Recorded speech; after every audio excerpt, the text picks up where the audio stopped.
അസ്സലാമു അലൈക്കും വറഹ്മത്തുള്ളാഹി വബറകാതുഹു. നാം ഇവിടെ ഒരുമിച്ചുകൂടി മുൻകൂട്ടി ഫെസ്റ്റിലാണ്.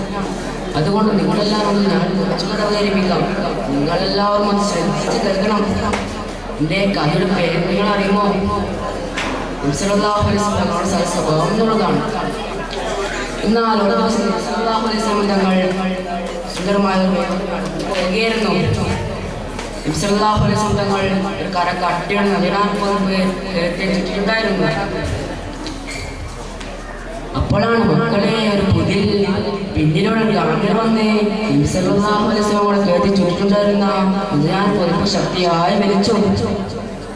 അപ്പോൾ നബി സല്ലല്ലാഹു അലൈഹി വസല്ലം തങ്ങൾ ആ ഗ്രാമീണത്തിൽ നിന്നും കുന്തിരിച്ചു.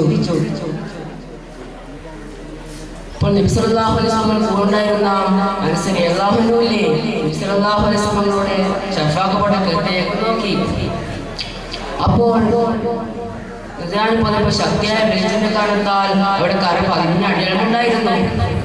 പിന്നെ ആ ഗ്രാമീണൻ ചോദിച്ചു, ഏ മുഹമ്മദ്, അങ്ങയുടെ അടുക്കൽ അല്ലാഹു തആല സ്വന്തമുണ്ടല്ലോ, അത് എനിക്ക് തരാൻ വേണ്ടി ഒന്ന് കൽപ്പിക്കൂ. നബി സല്ലല്ലാഹു അലൈഹി വസല്ലം തങ്ങൾ ആ ഗ്രാമീണനെ കൊണ്ടുവന്ന് പുഞ്ചിരിച്ചു. എന്നിട്ട് സല്ലല്ലാഹു അലൈഹി വസല്ലം തങ്ങൾ ആ ഗ്രാമീണൻ കൊടുക്കാൻ വേണ്ടി കൽപ്പിക്കുകയും ചെയ്തു. കണ്ടോ കൂട്ടുകാരെ, നബി സല്ലല്ലാഹു അലൈഹി വസല്ലം തങ്ങൾ ഉപദ്രവിച്ച ഗാമിനോട് നബി സല്ലല്ലാഹു അലൈഹി വസല്ലം തങ്ങൾ കാണിച്ച കാരുണ്യം പുഞ്ചിരിക്കുകയായിരുന്നുണ്ടായിരുന്നത്. ഇത്രയും പറഞ്ഞുകൊണ്ട് ഞാൻ എൻ്റെ കൊച്ചുകഥ അവസാനിപ്പിക്കുകയാണ്. അസ്സലാമു അലൈക്കും വറഹ്മത്തുള്ളാഹി വബറകാതുഹു. കഥ പറയൽ മത്സരം തുടരുന്നു. Next call